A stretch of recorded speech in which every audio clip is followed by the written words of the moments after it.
Thanks for those of you bearing with us as we work through some technical issues this morning.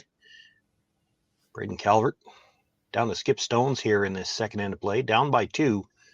He does have shot rock, but it is open in the 4-foot. Brief discussion about where to put this second one. Looks like they're going to try to come in around the corner guards. They have to be a little bit careful so they don't leave Steve Laycock a chance for a double with his final stone. But looks like they might have a chance here to pick up their 2 points right back and tie this game up.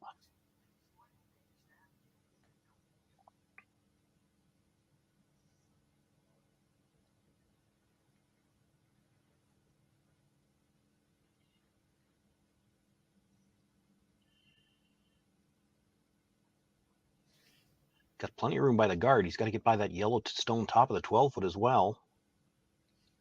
Got room by that as well. Now they're trying to bring it back to leave the angle as difficult as possible for the double.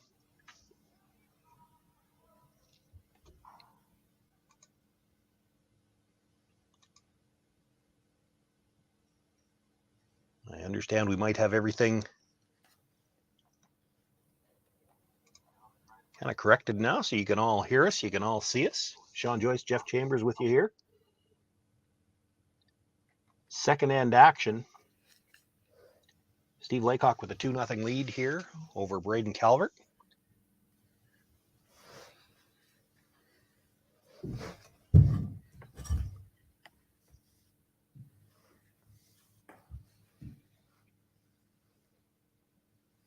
Looks like Steve's going to make a run at the double here. A little risky.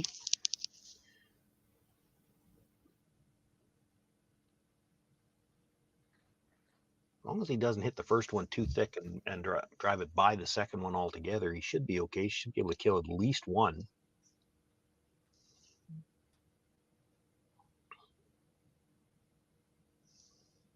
And I think Jeff, he'd have to be real unlucky to jam the back one so solidly on the one stone at the back of the 12th. And I don't think it would be shot rock unless it spins back to the middle. Yeah, it'd be really tough. He's got a good angle coming in on this one, so beautiful double to take them out of that end. It was a very interesting end, obviously, with that many rocks in play and different angles. So Braden was trying to hide that one, but just was in the wrong spot, and a great shot by Steve there. So now this will force him into the draw for one. All those little biters come back to haunt Braden Calvert a little bit because he doesn't have the chance to blank here. And, you know, you're drawing in the first end, or pardon me, the second end, but his first attempt to draw, he was playing hits in the first. So rather than come to the middle, he's going to throw the same draw he just threw.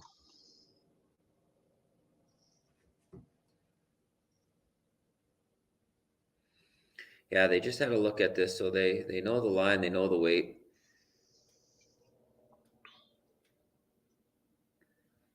Guys are working it hard, though. He's got a little bit of comfort lots there. of room. Yeah, a little bit of comfort there. So good, solid shot there to get them out of trouble. Brings it into the side of the 8-foot. Same spot as his first one. Picks up the single point here with his final stone.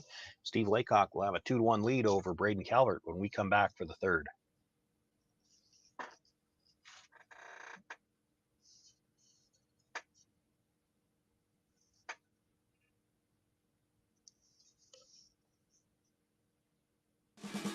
You can enjoy curling with your friends and family anywhere, anytime.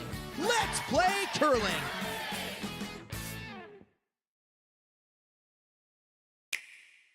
Sometimes curling just... SaskTel Be Kind Online wants to stop cyberbullying. Want in on the action? We award up to $1,000 for youth initiatives that help spread kindness and prevent bullying. What great idea do you have to help stop bullying? SaskTel can help.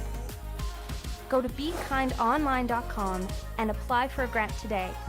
Together, we can make a difference.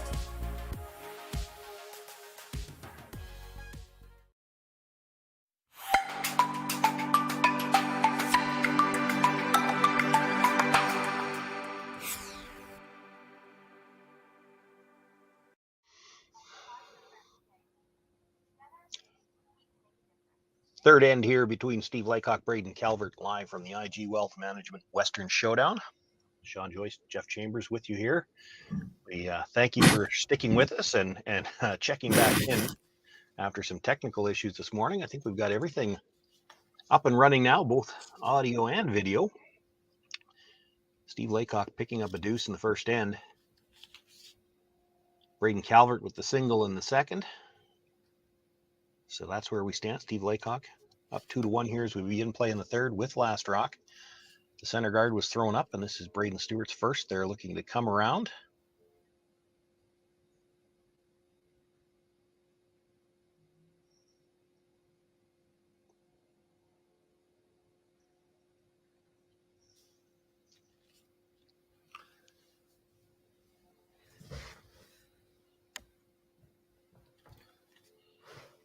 Nice come around, and Braden Calvert puts the broom down to call for a freeze into that one on the top 4 foot.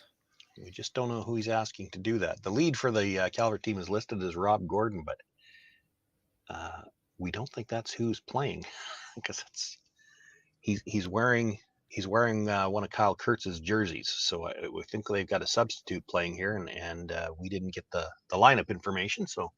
Well, this is a good chance to put it out to all the fans out there that are watching. If anybody knows who Braden managed to find in there to fill in on this weekend, we would love to hear it so that we can update our notes for sure.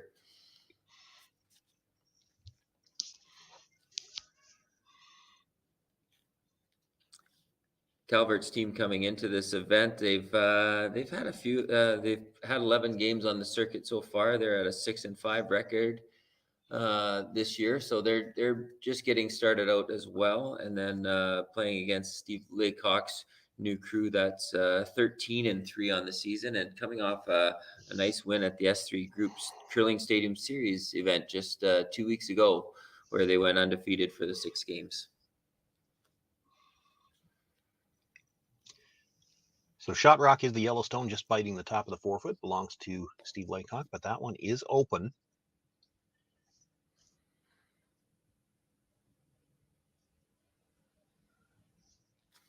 Braden Calvert's going to ask for the hit and roll to sit 2.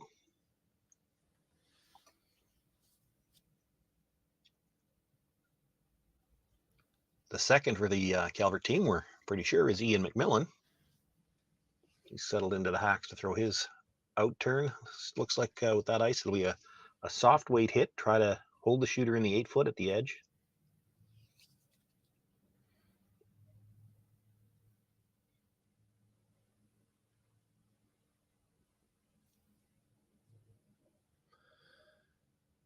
Looks like he judged pretty well and got the nice roll. You'll see that there's a little bit, the guys are giving a little bit more ice than what you'd normally see at curling club level ice, but just recently they did what's called papering the stones, or some people will say sharpening of the stones.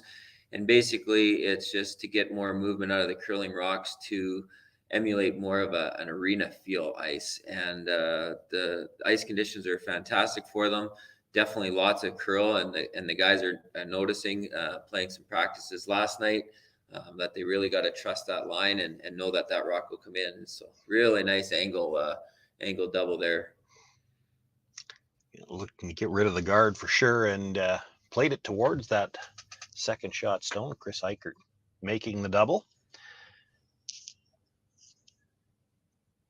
Shooter does stay in play, but not really protecting any of the rings. It's well off to the side. Braden Calvert now going to look to protect the 2 stones in the middle.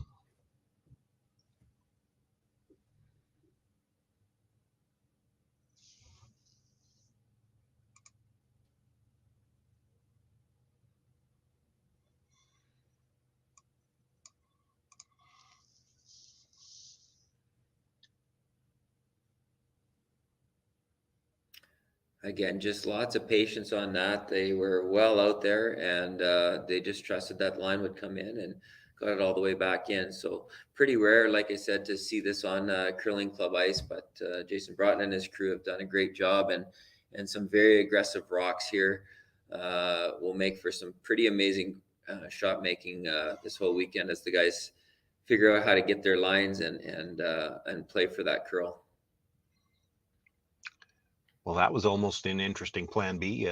Chris Hikert might have been a little bit inside on that. He was just trying to straight peel the guard, and they jumped the sweep right away. Drives it by the 2 stones in the rings, but left his shooter as at least a 2/3 guard on the top Yellowstone.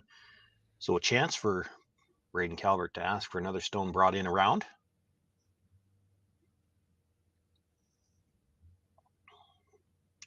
Kyle Kurtz is the third for this Calvert foursome, looking to make the draw on the in turn.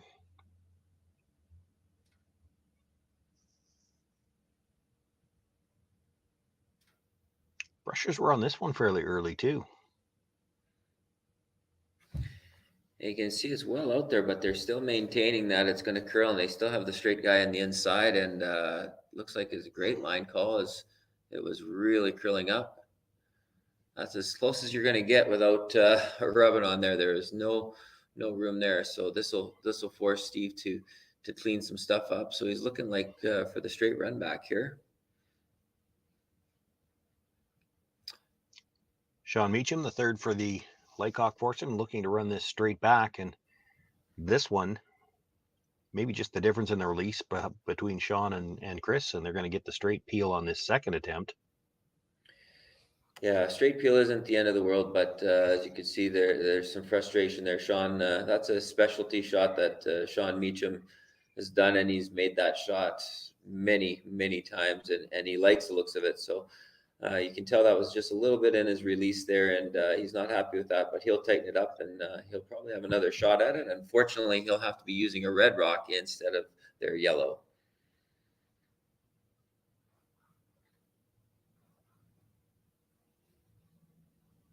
First things first, Kyle Kurtz has to replace the guard, and you've talked a little bit already, Jeff, about just how aggressive these rocks are, and sometimes that can make it a little bit of a challenge to put a guard on an existing rock. If you're icing for a tight guard and you throw it a little bit higher, it may not have curled far enough.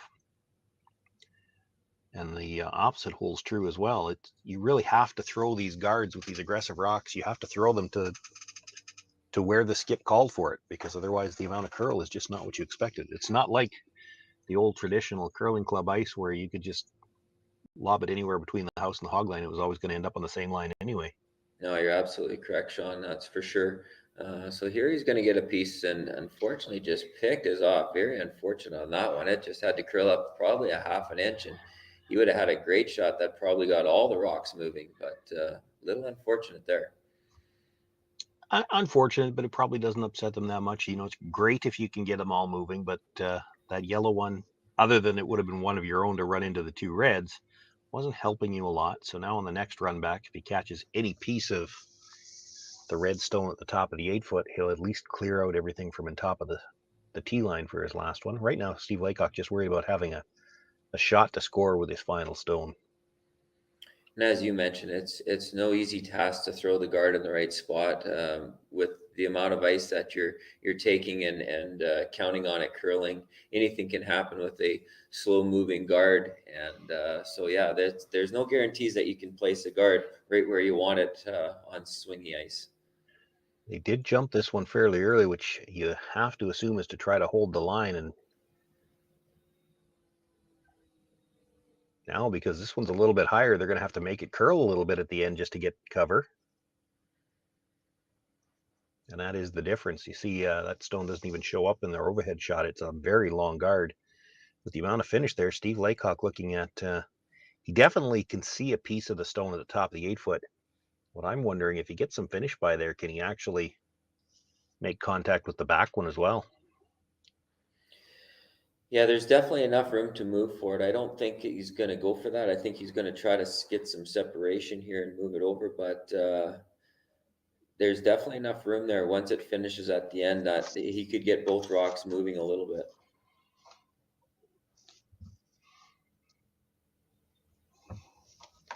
I think if he thinks he can get that second one to move, that's what he's going to want, because that gives him a little bit more room with his second one. That stone at the back button is shot, and even if you just move the front one, you're going to have room to score, but it's not a lot of room in the third end of the first game. They like the looks of it.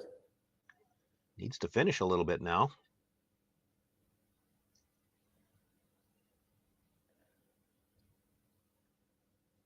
Makes the tap on the top stone enough to get it through the back, and does hold his shooter at the edge of the 12-foot, which, that's a factor because Braden Calvert has to be careful not to leave a double here. Now it could be a deuce if you do.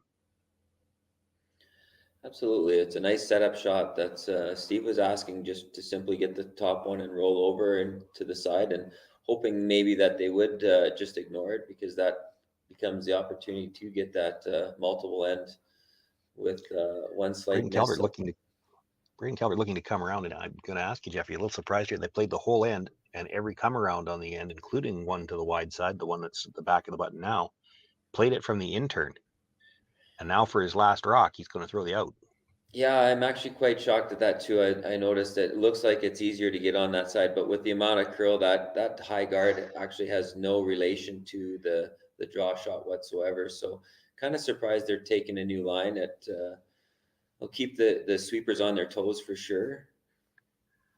Well, right now the sweepers are flat-footed. It's a long ways out there. This has to curl. He's got to get at least a piece underneath. It doesn't really matter if it's in for second shot, as long as you make sure there's no double. Now it looks like it's going to curl enough to bury a piece. They'll try to get it to bite the 8.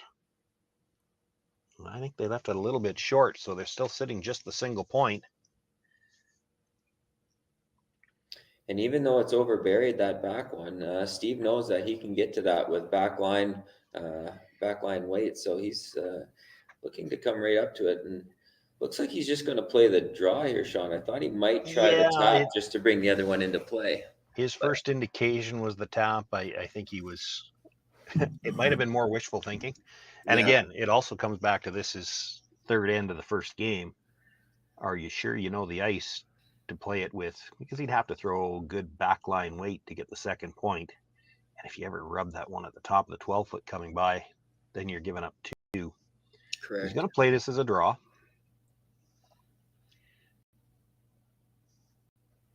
They still have to be a little bit careful. You saw the Calvert attempt that they put there in the first place, had a ton of room by the guard, and then just barely got by the rocks in the rings. So that reverse stagger port between the yellow corner guard and the red at the top of the 12-foot, it's not as big as it looks. Brusher's waiting for it to get off the corner guard. This looks like it might be a little strong. Now looking for some extra curl. They need to get a piece of that back one.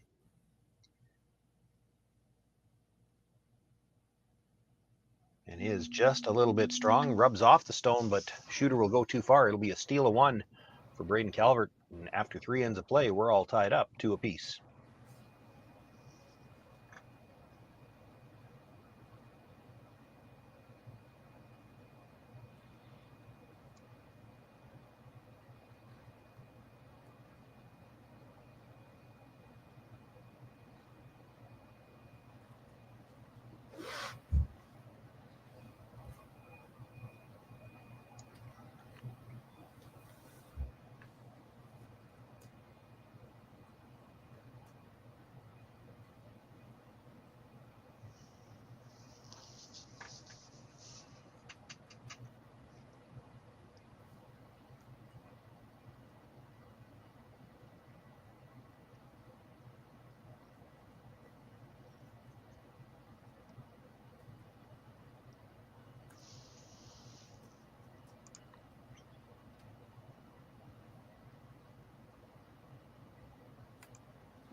Sticking with you here through this break between ends, 4th end underway.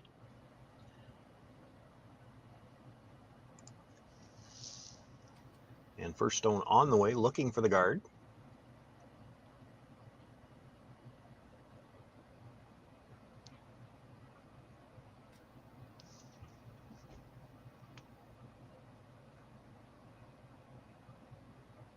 And similar to the third end, Steve Laycock now going to ask Braden Stewart to come around the center guard. I thought we might see him call for the corner guard here.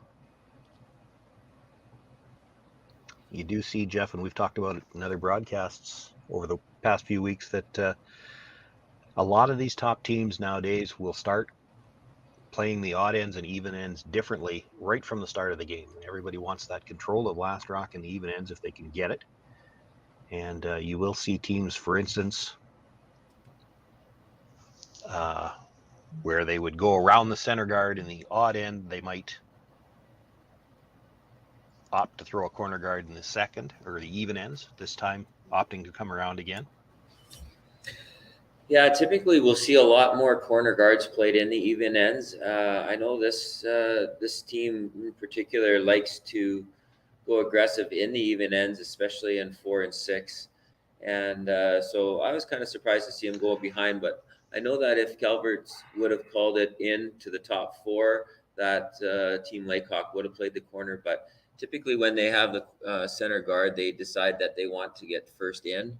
Unfortunately, Braden's was just a little lighter than what they wanted, but they prefer to get first in when there's a guard there. So otherwise they would throw a corner. So some of these teams know each other and might play into that just to see if they can change up the strategy too.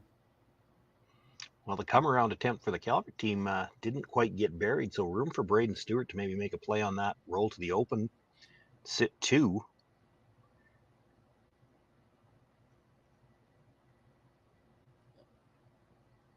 Well, I think that was pretty tight. They wanted to stay right there, Shawn. You know, well, Steve did indicate the roll, but I think that was a plan B when they realized they weren't going to get the roll. Rather than just roll 6 inches and leave it for Calvert, try to stay right there and don't leave them the chance to hit and roll under. And now we get to see some run back action by the Calvert team.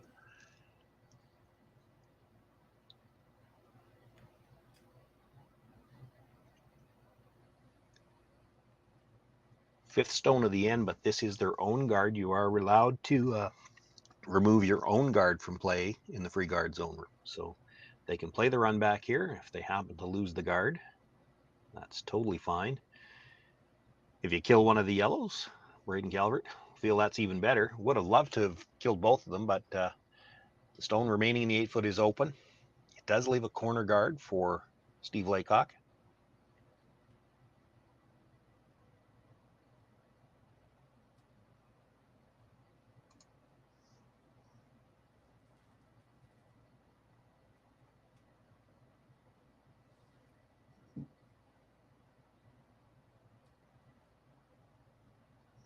Steve asking, this would be second, Chris Heichert looking to come around. And this is another one where it's not just a matter of getting around the guard, but you want to leave this in a spot where you don't necessarily leave the double as well.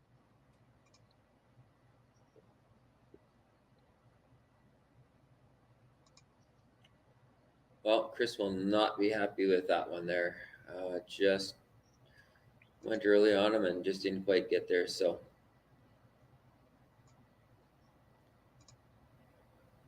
guys will have a little chat to find out what happened, if it was on the release or just a line, and gives the opportunity for Calvert to get right back and get shot stone and get Steve Laycock chasing him back.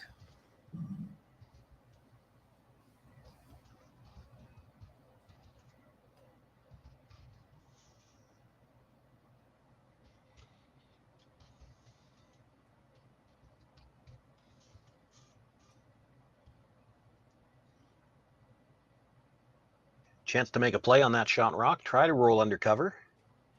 We'll peek out a little bit past the guard, and that leaves perhaps room for Chris Heichert to make a play on that stone and try to roll behind the wider corner.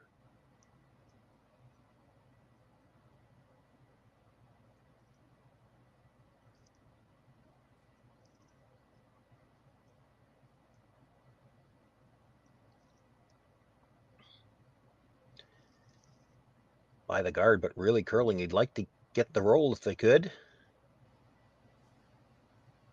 Actually over rolls it a little bit out into the open past the corner guard. Still, when you've got last rock, over rolling a spot like that, not the worst thing for you. If Calvert makes the hit and roll behind the corner, you've taken the play away from the center and still got plenty of time to try to set up your deuce. Yeah, they were definitely on the cautious side there. They could have been a little pickier on the sweep there, but they're, just like you said, Shawn, trying to be a little more cautious, making sure you get that outside roll, because it doesn't hurt to go to the outside. Well, exactly. If you leave if you leave half exposed on the center line side, you give Calvert the chance to play the hit and roll back in behind the center guard. He doesn't have that chance now. This is really moving on him. This is, we don't know their weight signals, but I have to believe that was really underthrown. Like, he barely had backline weight there. Yeah, there was a little motion from Braden there with the weight there. So yeah, just down a little bit of weight, and you take a little bit off with aggressive stones, and you're going to do a lot of racking.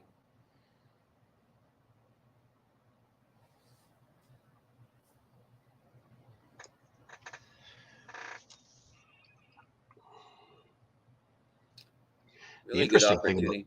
Sorry, go ahead, Shawn. I was going to say, the interesting thing about that is it left overlapped guards on the center line. Steve Laycock with the first chance to get around them, but it does perhaps bring the play back to the center line a little bit. So Braden Calvert, it's 6 of one, half a dozen of the other. If you can make a good shot here, you still might be in a good position to force.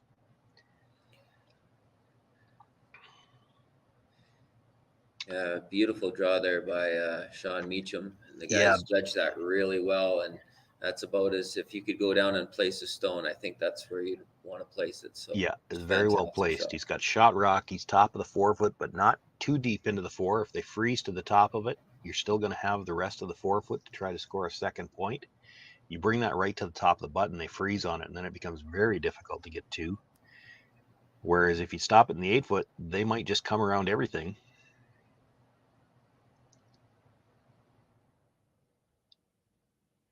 And it's late enough in the end is that they couldn't play that angle raise up top, which would have looked good for them earlier in the end. But now they're forced into trying to draw around there and to try to save the end. And this one's going to go a little heavy. So big opportunity here for the guys to throw another one in. Does manage to stop just in time to be second shot for the time being. Counting that yellow stone at the edge of the 12 foot.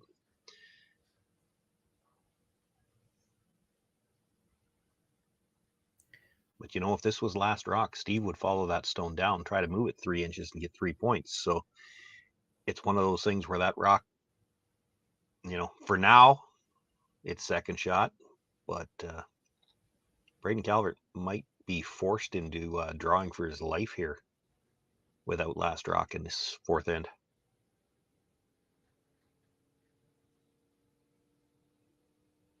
Shawn Meacham, great draw on his first one, looking to duplicate that shot. This is going to be close. They had to wait on the line a little bit. That just shows you how much curl there is there. He got right and completely buried, and just great patience shown by the front end there and for the weight, and very good communication amongst them to get that shot just into an ideal spot. So not a lot of hiding spots for Braden now. Well, he's got the same shot available, but with where Shawn Meacham just put that last one, it certainly cuts down the amount of room for error that Braden Calvert has on this one. He's got to get by the stone that Shawn just threw. If he rubs off that, he probably leaves a double to sit 4. And yet he's got to sit right on the corner of the one that's only a foot behind it. There's not a lot of wiggle room here. No, he might almost be looking at just getting to the back 4 and maybe possibly making Steve go for the deuce. Right now, you're looking at a pretty big end unless you can really get this hidden behind there. I still think he's looking to corner freeze the one at the top of the 4 foot. Oh, he is, yes.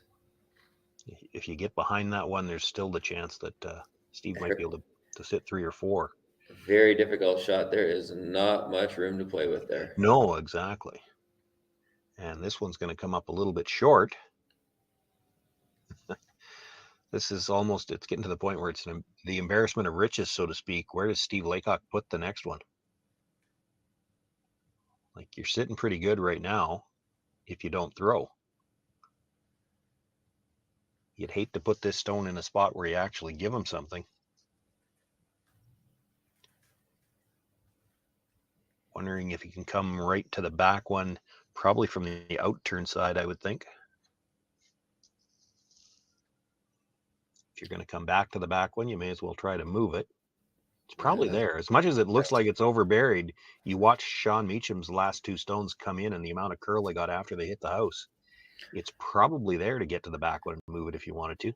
Yeah, it's definitely there. That's what they're looking at right now. Basically, a freeze tap would be absolutely ideal. You don't have to throw much weight at all. You just have to move it 2 inches. No. Well, and part of the reason they're looking at is that there's no good spot to put a rock in front of the tee line right now where you wouldn't leave Braden Calvert something. You leave him either a hit and roll or perhaps some kind of a double, which right now he doesn't have anything. If you don't leave him anything, he doesn't have anything. So if you throw to the back of the house, he's not going to be able to use your shooter to get into that 4-foot area. Correct. Yeah. Yeah. If you drew around that red one, that you're leaving him a pretty easy run back, and he could definitely make a double. Whereas right now it's not really there. And you're right, on the other side, if he tries to draw in close to the button and just does a little tap off of one of those stones, he could set up the double and let him back in. So he might even be thinking the first indication was, let's get to this back one. And now all of a sudden Steve's looking at maybe leaving it a little shorter, and Braden's come in to have a little chat too. I'm not sure that's would be the place I'd be trying to put it right now, where Shawn just tapped, but they're going to be discussing it. Yeah, I'll be shocked if they try to put anything up top. It's hard to put it up top without leaving a double. Yeah, no. Little conversation amongst them all, and they're back to plan A, which is coming down to that red one. They want to sit 1, 2, 3, and if it happens to have the right weight and happens to have the right line, they'll sweep it to try to sit 4 and put some real serious pressure on Braden. I think that whole conversation was probably started with a statement that, is there anywhere we could put it up here that's good? And ultimately it came down to, no, there's not.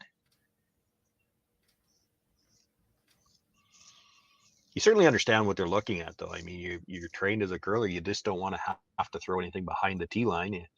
The odds are this rock's not going to come back to count, but you don't want to put this one in a position where Braden Calvert has something. You're looking pretty good right now to get at least 2 and probably have a shot for 3. If you can make the little tap here, there's the possibility this could end up in a really big end. Absolutely. Well, Braden Calvert's had a history of making some pretty big shots when needed, so you definitely got to respect the fact that he can make those shots, and you don't want to leave him anything that he can bring back at you. Didn't get the line they were looking for to come down to the back one, but they did bring it back far enough that if Braden Calvert makes a play on it, you're still going to be shooting for 3. Braden Calvert is actually looking at that stone, and I think part of his concern is if you ignore it and don't make something really good, it's still a shot for 4. Yeah, I personally think the best chance he has is coming around that red one and trying to get to back force it second shot in behind that red one and force Steve into a tough shot for a big end. I think that's easier than he's going to tap it back to that spot by the looks of it. So he's going to use his own red one to tap. Yeah, might be concerned that if he plays the straight draw, he's got to go so much wider than what they've thrown that it's a bit more of a guess. So at least he knows this path, playing the tap. And he's got a few options too. You could, if you tap slight angle, you might rub the top yellow one and still be able to get in for second shot. With tap weight even on that angle, your shooter's probably still in the way.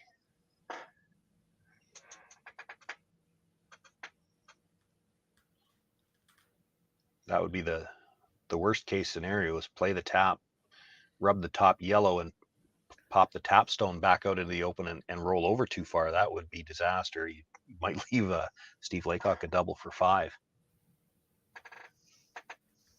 You're not going to be playing the weight here to kill anything. This is just a straight draw tap. This is going to need to curl now, starting to come. Picking up the sweep, needs to hold it for straight back. Boy, this is really curling on them. It's going to over curl.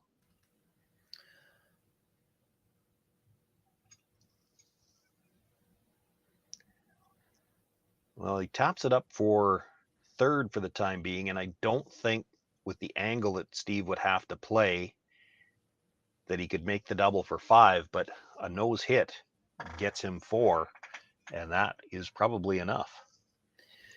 Yeah, they quickly looked at the angles, but at the end of it, when you're looking at the scoreboard and you're just going, hey, listen, if we can put a solid 4 here, I think any team would take that over the risk of trying to be fancy on that back one. So they'll be very happy if they could hit this and take their 4.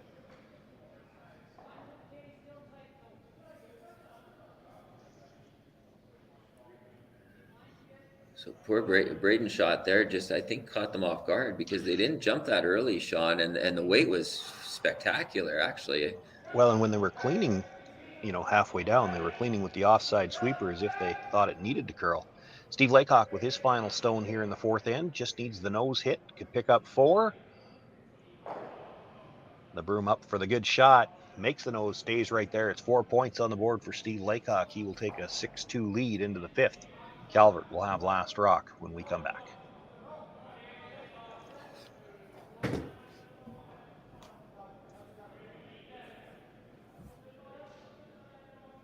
Had some questions about if our houses are painted or are they logo. Our events are always painted houses, but in the future coming out, I'm pretty sure we're going to be going to all logo houses.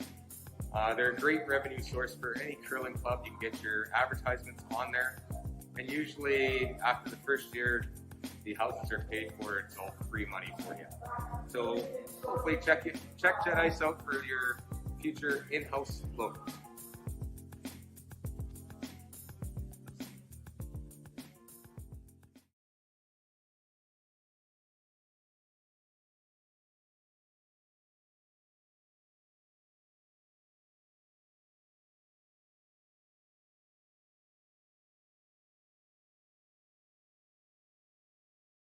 We asked Saskatchewan what they know about 5G.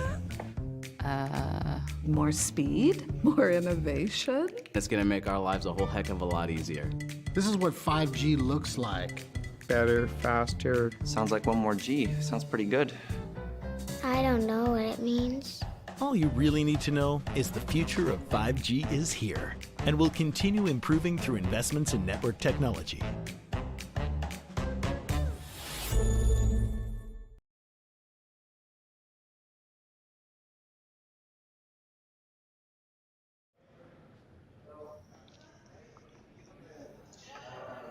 Steve Laycock with a 6-2 lead over Braden Calvert as we begin play here in the 5th end from the IG Wealth Management Western Showdown.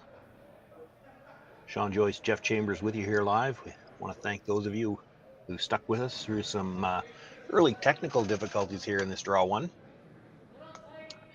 16-team triple knockout as we begin play here in this event. 8 teams qualify for the championship round, which actually begins play Saturday night with the quarterfinals. Semis and finals will be on Monday. We'll assume that all of these curlers, when they're playing on Monday, will still be playing in their regular uniforms, although costumes would be in order, will they not? Sorry, Shawn, just got back there. I was actually just I'm making a couple calls there to find out who this lead for Calvert is. So I decided to reach out. So Braden's actually my first cousin, so I'm reaching out to my aunt and uncle on cell here to find out who he's got this weekend.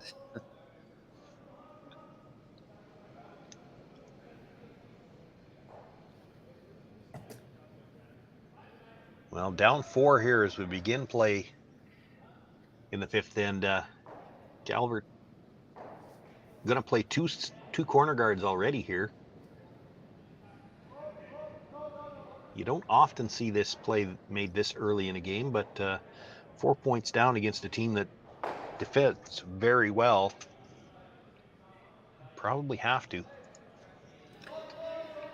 Yeah, after that 4-ender and halfway through, Braden realizes he's going to have to take some more gambles and set up some or ignore the individual stones there at the beginning a little bit more than normal, just to try to set up some kind of jam possibilities or misses or be able to hide the rocks. So we'll probably see some pretty aggressive play from Braden for the next few ends, and it'll be interesting to see how the free guard zone rule comes into effect here and changes up the ends.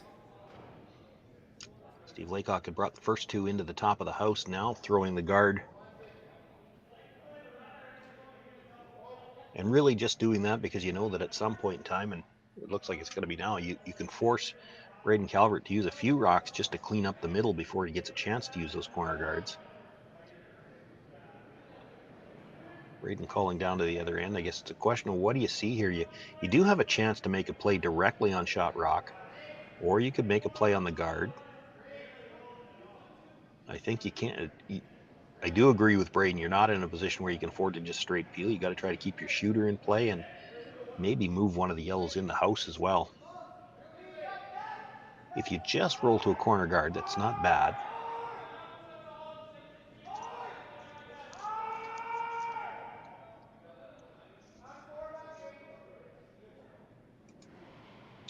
Ian McMillan looking to run this back. Wants to make a little bit of noise in the house. Would like to hold the shooter. This has got to curl a little bit. Makes the hit, drives it by the stones in the rings. Does hang on for a second corner guard though.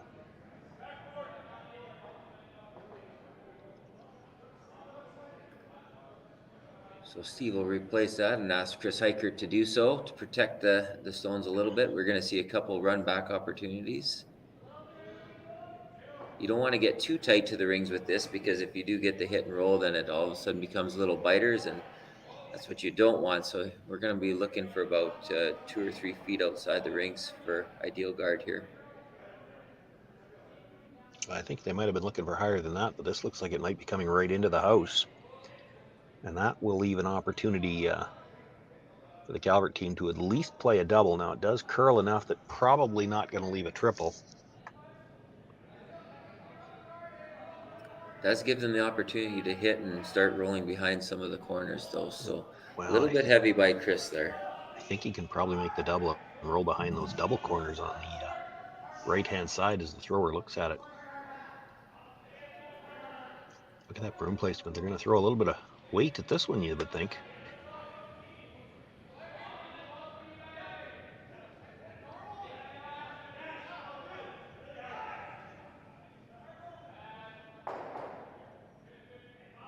Well, over curls a little bit, hits the nose on the first one, does make the double. Shooter stays right there.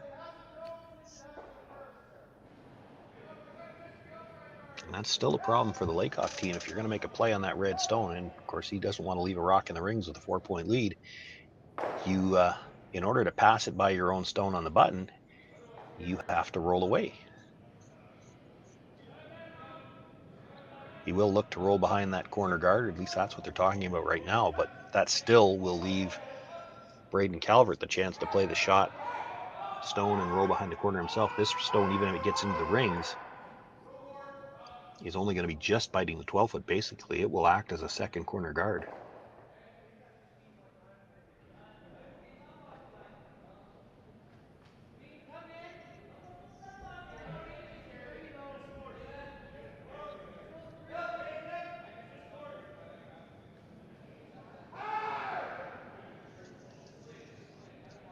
Shawn Meacham with the hit.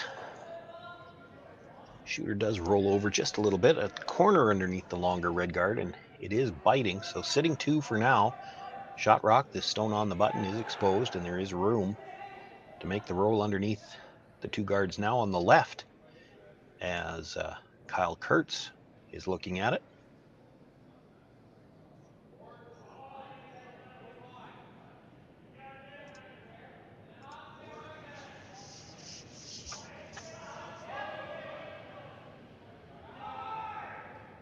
Boy, we don't know who the sub is, but they're putting him to work.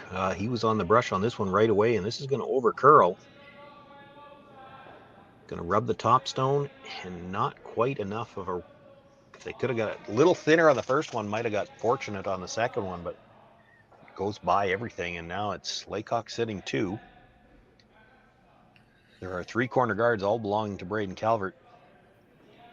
When he's only got 1 in the rings, I would be surprised if Steve Laycock looks to guard now. Or 1 on the button, pardon me. Thinking about peeling the corner. Thinking about coming around the corner. Yeah, this is a different shot. Most would think you'd peel that corner and just leave the 2 on the other side and keep your rocks to the open side. But they're going to get aggressive and come right in there and try to tighten the rings up on Braden. So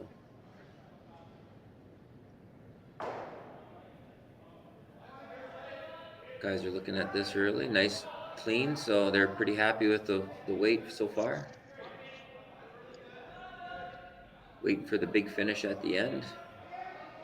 This is taking a long time to come, though. Here it comes.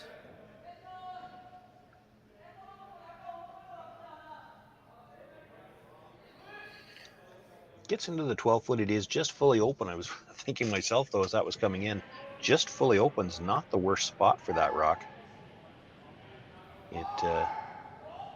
It does mean that if Calvert decided to go after shot rock for the hit and roll, you'd still have your own stone to use. So Braden Calvert's going to go after the top stone. Might be able to make the double and the roll, but you'd be awfully high up in the rings. And of course, now the shot's a little trickier because you brought the guard into play. If he wants that roll, he's got to play a little tight to that corner guard.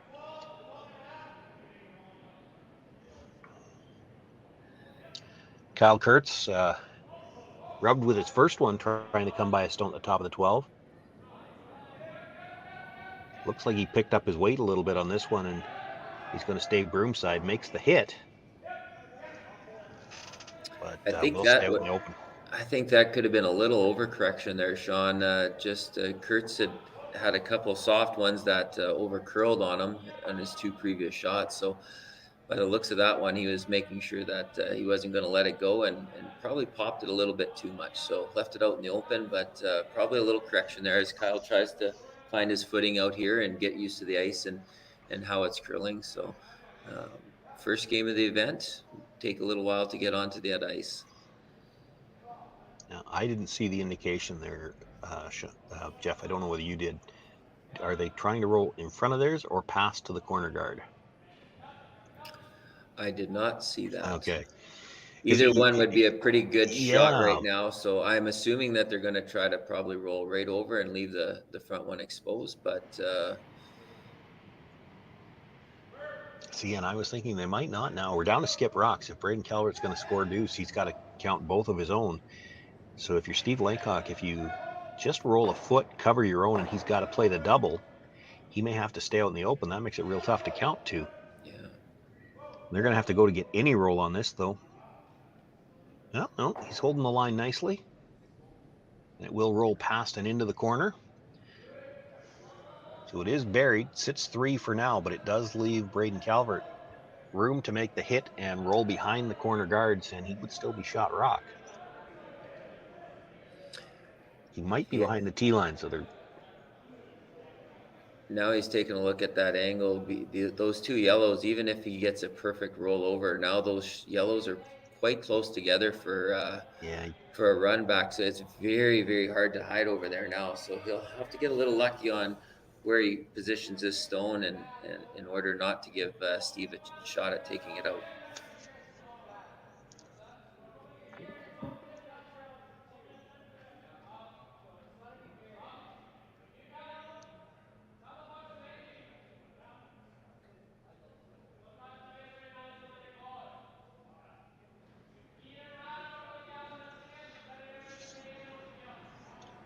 Braden Calvert with his first stone here, the 5th end.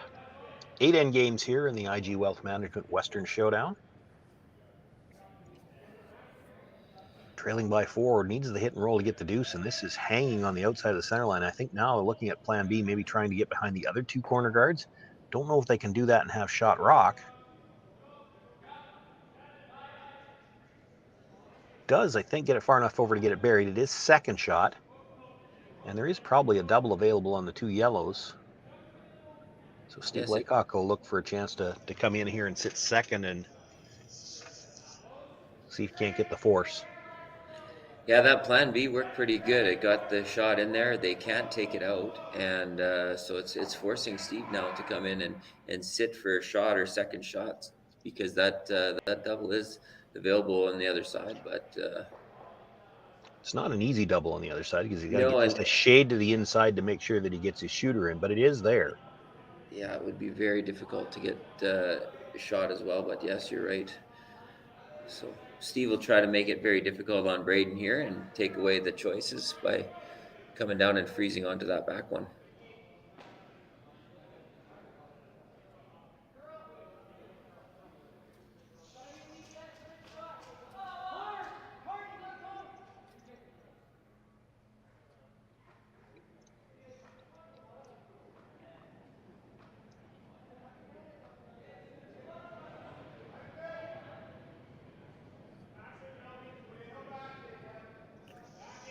Nothing out of the brushers early.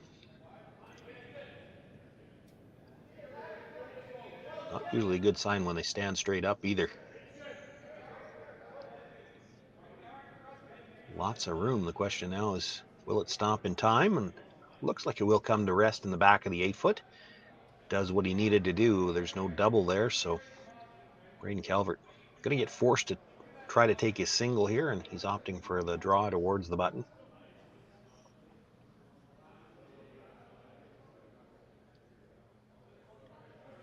This will put the Calvert team, I mean, they have to score here, obviously, but it puts them in a tough spot. 3 down with 3 ends left to play, and you don't have last rock. You're going to have to go hard into steal mode after this. Yes, we'll definitely see some center guards go up.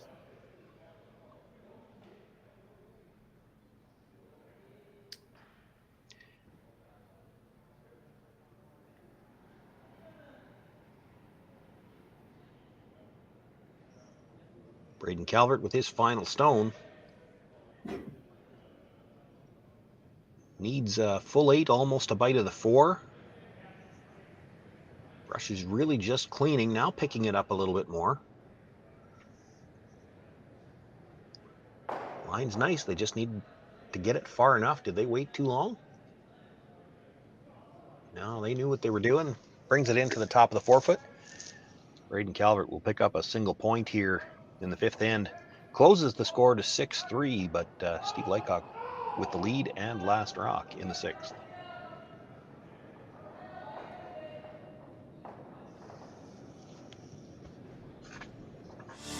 Saskatchewan, you know SaskTel because we're everywhere. Because being everywhere keeps us connected to you. With SaskTel sponsorships, we get to be part of your community. We're here with you, and we're here for you. It's easy to get started. All you need to do is apply. SaskTel cares. Always has, always will. To apply for sponsorship, visit SaskTel.com/sponsorships.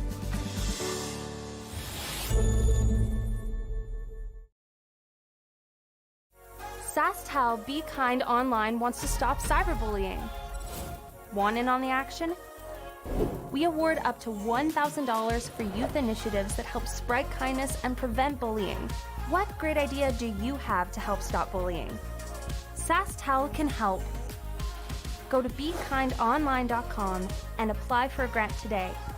Together, we can make a difference.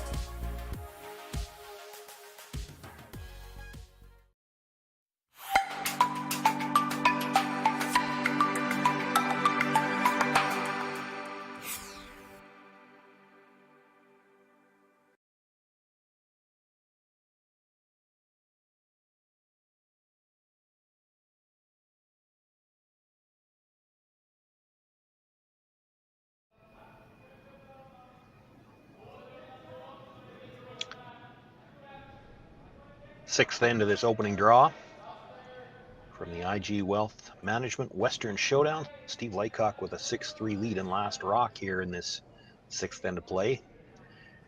We expected to see some center guards here. The first one thrown as a center guard is about halfway up, and Braden Stewart looking to come around it. Drops his first stone a little bit short. That will essentially act as a second guard, and I still thought we might see Braden Calvert throw one more, and they talked about it, but it looks like opting to come around.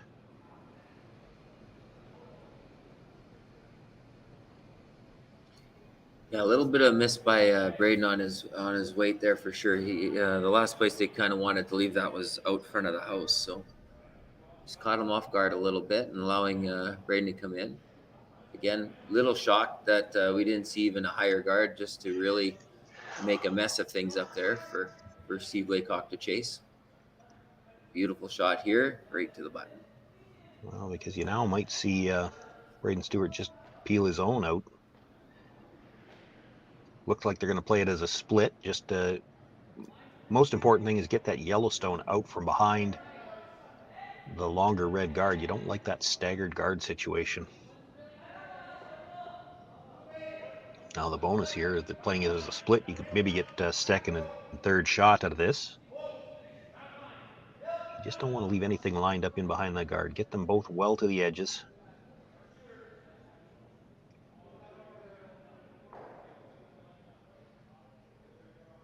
Just the way they drew it up. Great shot there by Braden, yeah. And scoreboard dictates Braden Calvert really has to ignore those stones. He needs a steal here. This is one of those ends early on as you look at the rocks starting to pile up at the corners. This could be either Braden Calvert steals one here, or this might be the last end.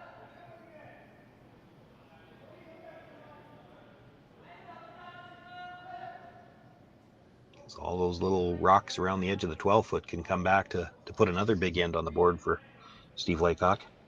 This is the fifth stone of the end. Ian McMillan looking to cover up that shot stone, and then you'll see the Laycock team start to try to clean up that center area. Needs some curl here to get this underneath.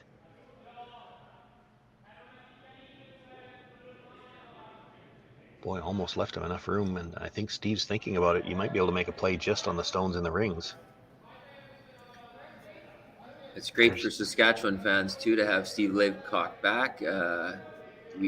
Obviously he's one of the most successful skips with Saskatchewan and curling, and he was off for a little while out in BC, but he joined last year Team Fighter to help them out as an alternate and played a lot of games. But now he's with his own crew, and what a crew he has with Shawn and Braden Stewart and Chris Eichert. So it's pretty awesome for Saskatchewan to see this team get built, and should see some good action from them. Chris Eichert looking to run the guard back, make some noise in the house. Now that is not what they had in mind. Certainly wanted to run it on a bit of an angle, would like to get his shooter off the center line. Runs it back, does move the stone off the top of the 12-foot, but it jams on the yellow at the side. And glancing at the overhead, I think it was Calvert still sitting too. Most importantly, shot rock is dead buried. Yeah, after seeing that shot, you saw Braden move a little faster in the house. He got a little pep in his step after seeing that miss. Like it's a pretty big miss to leave the guard out front, and now they're in a good situation to sit three all of a sudden. Yeah, at least for now, it seems to have taken away the possibility that this could be a big end against you. You're still going to play to steal. Yeah, scoreboard says Braden Calvert has to play to steal. This just did not move early enough on them, and they weren't able to get on it to get around. So unfortunate miss there. It left the double, and this is not a shot that you want to leave Shawn Meacham, as everybody knows he has a habit of making these on a regular basis when needed.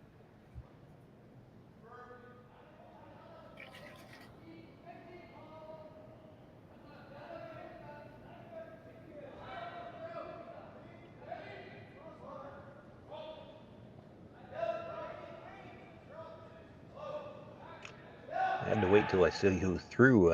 Oh, sorry. I thought that was Shawn Meacham. It was Chris Eichert. Less I lost track of who was throwing. I thought Shawn was up, but that's even better for Chris to make that. So he'll feel a lot better being able to get rid of a couple stones. So getting a little ahead of myself there.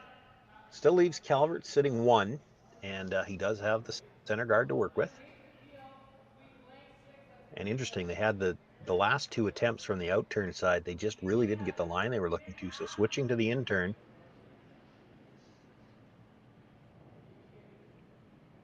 These are third stones now for the Calvert team without last rock. So Kyle Kurtz with the in-turn looking to come around. Love to put this back in the same spot that the shot rock was in just a moment ago.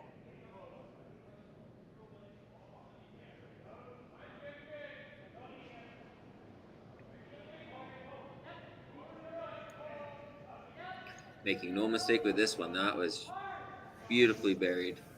I expect we'll see Steve Laycock make a play on the center guard, probably straight peel, but towards the red on the outside, especially once he confirms that it is second shot. Maybe it's close. He wasn't 100% on that.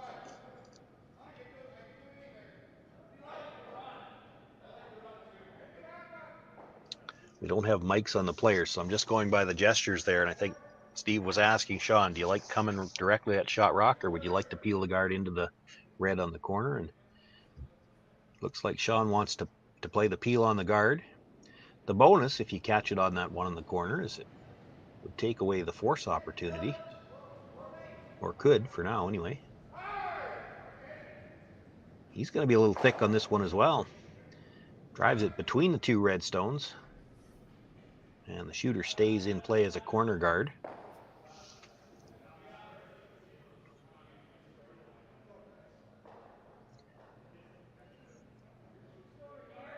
I may have been too quick to judge. I said that red looked like it was second shot earlier on, but both skips have now had to look at it more than once, and they're a lot closer than I am.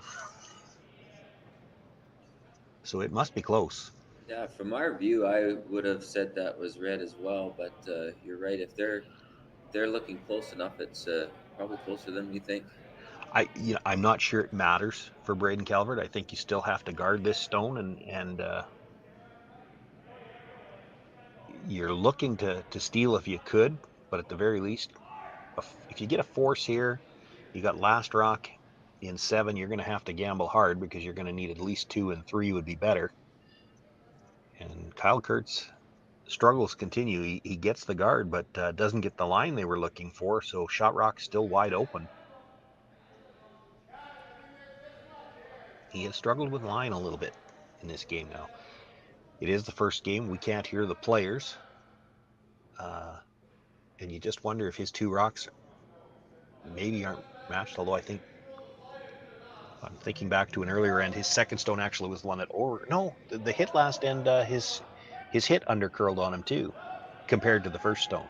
So maybe he's got his second stone a little straighter than the first one. Yes, it can definitely happen out there. I know he's definitely had the struggles with the line, so it could be a little bit to do with the rocks, just getting used to the ice. Well, it could be a few factors.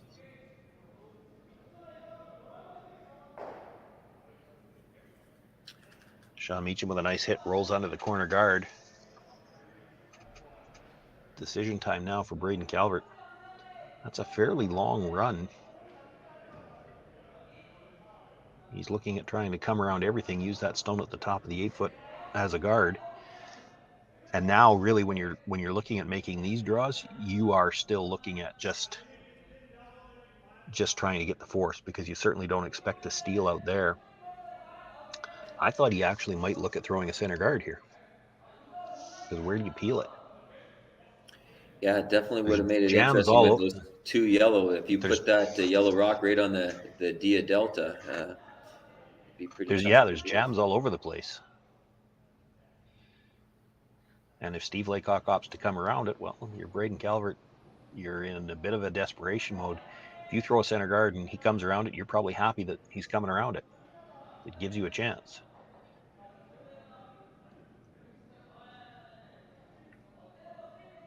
This is a tough shot, and if you make it, you're still probably looking at giving up 1. Yeah, a little surprising for sure. Trying to hide this one, and instead of, like you said, throwing that center and give yourself a chance on the last one when you're going into full steal mode.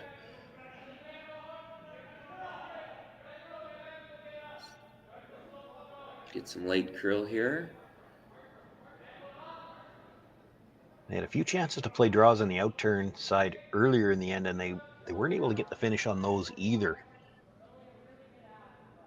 So he's left that one just fully exposed. Steve Laycock has a chance to come down, make a play on it, and he'll look to roll away from those guards. But definitely would like to stay sitting 2 here. This suddenly looking like another chance for Steve Laycock to perhaps pick up 2 or 3, and you have to wonder if that might be enough to end the game.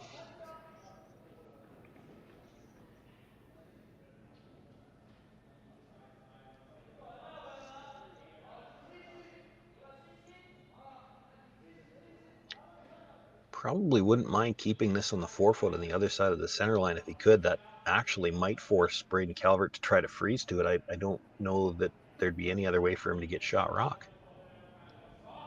You roll into the 8, he's going to play the same draw probably. Difficult, but it's just going to be his only chance to steal.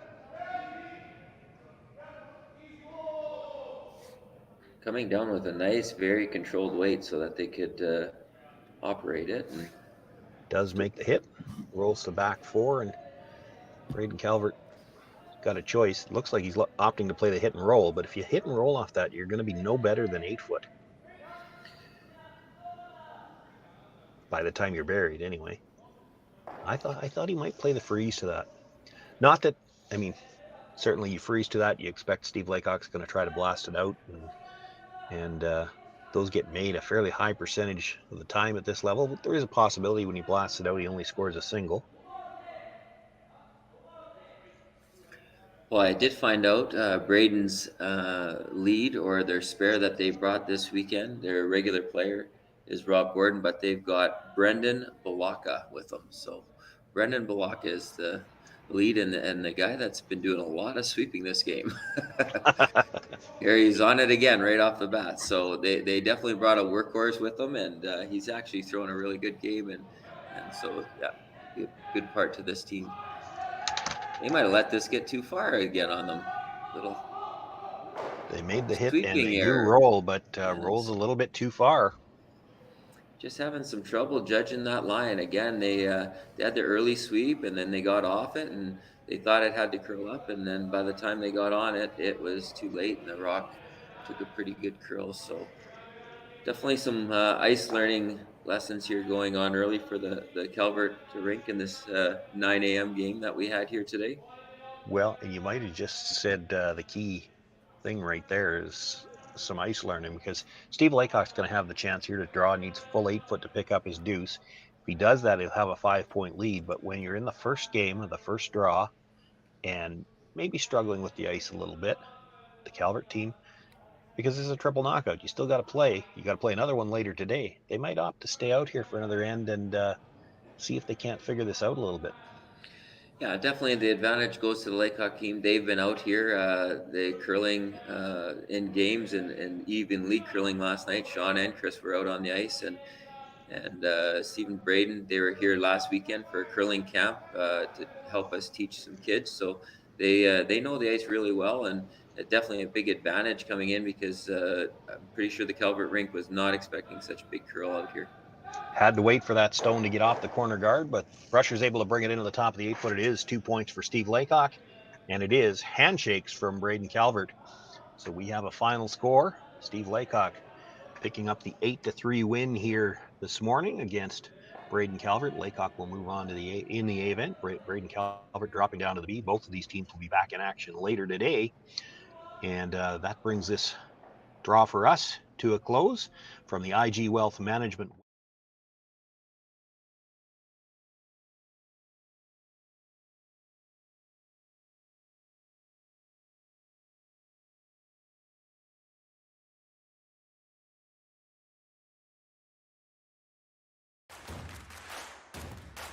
Imagine being able to stream every curling game from every sheet from any event, be it your Wednesday league game, bonspiel, or corporate event. Curling Stadium offers an all-inclusive streaming solution featuring high-quality cameras, ease of use, great reliability, and minimal installation. Offering your sponsors customizable ad space on your streamed curling games and being able to sell video packages to your corporate events for increased revenue. With Curling Stadium, you can stream to any device, be it your mobile phone, tablet, or computer. Push the feed to your desired platform, be it Facebook, YouTube, or any other social media. Curling Stadium is simply the way forward. Where it's commonplace in other sports to televise every game, we want to do the same. Curling is a global sport, and it's time it gets the coverage it needs. Make your curling club the next Curling Stadium.